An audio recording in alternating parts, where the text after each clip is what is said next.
मोहल्ला रजाई में दुबका रहता, तब वह अपने ठेले पर कोयले की आंच जलाता, चाय की केतली चढ़ाता और तेल में पकौड़े तलने लगता। धीरे धीरे उसकी चाय की खुशबू और पकौड़ों की महक चारों ओर फैल जाती और राह चलते लोग उसके ठेले की ओर खिंचे चले आते। मोहन हमेशा मुस्कुराता हुआ ग्राहकों से बातें करता, ठंड में कांपते मजदूरों को गर्म चाय थमाता, कॉलेज जाने वाले छात्रों को हंसी मजाक में चुटकुले सुनाता और कहता, ठंड इतनी बढ़ती जा रही है कि कोई हाय भी बोले तो चाय सुनाई देता है।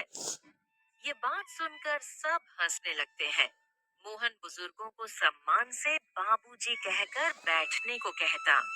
हर कोई कहता, अरे भाई, मोहन के हाथ की चाय का तो कोई जवाब नहीं। लोग समझते थे कि उसकी सफलता का कारण उसकी चाय और पकौड़े हैं, लेकिन असली राज उसकी मेहनत और सकारात्मक सोच थी।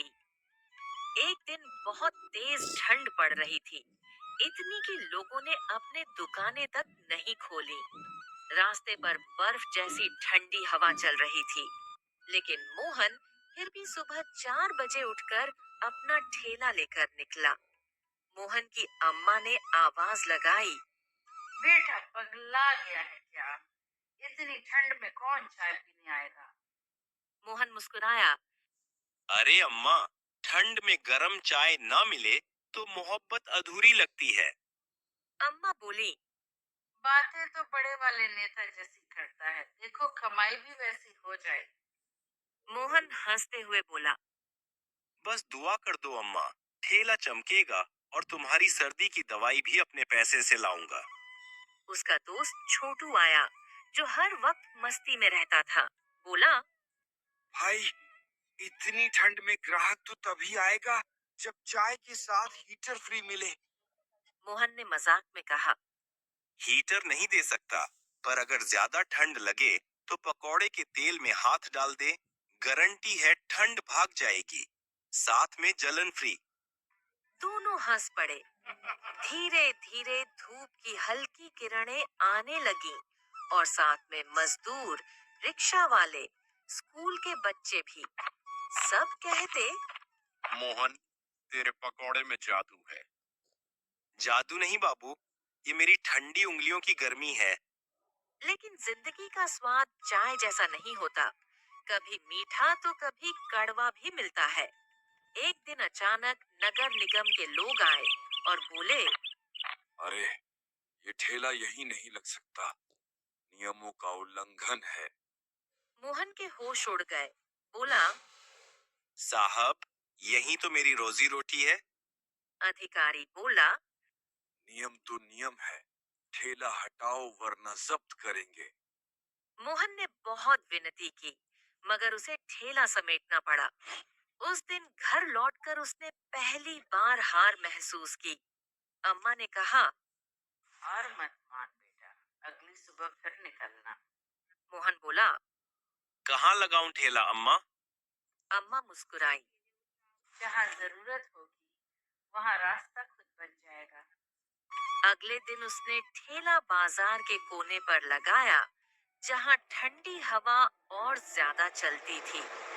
ठंड इतनी थी कि केतली की भाप भी जम रही थी। वह कांपते हुए चाय बना रहा था। तभी एक ग्राहक आया। भैया, एक चाय दो, पर इतनी गर्म हो कि ठंड भाग जाए। मोहन ने कहा, ऐसी गरम दूंगा कि अगर गलती से गिर गई तो मोबाइल चार्ज हो जाएगा। ग्राहक जोर से हंस पड़ा और बोला, तू तो सिर्फ चाय वाला नहीं, कॉमेडी वाला भी है। धीरे धीरे वही जगह उसकी नई पहचान बन गई। मगर अब मुश्किलें यहीं खत्म नहीं हुई।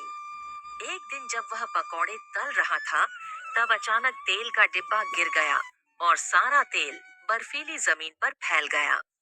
अब न तेल बचा, न पैसे। ठेला बंद, जेब खाली और ठंड बढ़ती जा रही थी। वो ठेले पर बैठा आसमान देख रहा था और मन ही मन सोच रहा था, कभी कभी लगता है जिंदगी भी चाय जैसी है, उबाल नहीं खाए तो स्वाद नहीं आता। उसी वक्त छोटू आया, बोला, भाई, तू क्यों उदास है? चल उठ, मेरे घर के पीछे वाले गोदाम में तेल रखा है, वहीं से काम शुरू कर दे। मोहन बोला। तो सच्चा दोस्त निकला। छोटू मुस्कुराया। अरे, तू भी तो रोज हमें ठंड से बचाता है, अब हमारी बारी है। मोहन ने फिर चाय की केतली चढ़ा। भाई, तू तो ठंड में सूरज बन गया, मोहन हंसकर बोला। बस सूरज नहीं, चाय का छोटा सूरज। मोहन दूसरे दिन फिर निकला, ठेला लगाया, पर पहले 1 घंटे तक कोई ग्राहक नहीं आया। उसके हाथ ठंड से लाल हो गए, होंठ नीले पड़ने लगे, लेकिन उसने हिम्मत नहीं हारी। तभी पास की सड़क पर कुछ मजदूर काम करने आए। वे कांपते हुए बोले, भैया, गरम चाय मिलेगी क्या? मोहन ने तुरंत मुस्कुराकर कहा। अरे, गरम चाय तो यहीं की पहचान है। उसने चाय और पकौड़े परोसे और देखते ही देखते भीड़ लग गई। कुछ देर में उसका ठेला फिर ग्राहकों से भर गया। शाम तक उसने सारी चाय और पकौड़े बेच दिए। ठंड के बावजूद उसकी मेहनत रंग लाई। उसी दिन पास के एक पत्रकार ने उसकी मेहनत देखी और अगले दिन अखबार में खबर छपी, ठंड को मात देता मेहनती चाय वाला, सीखे मोहन से लगन का सबक।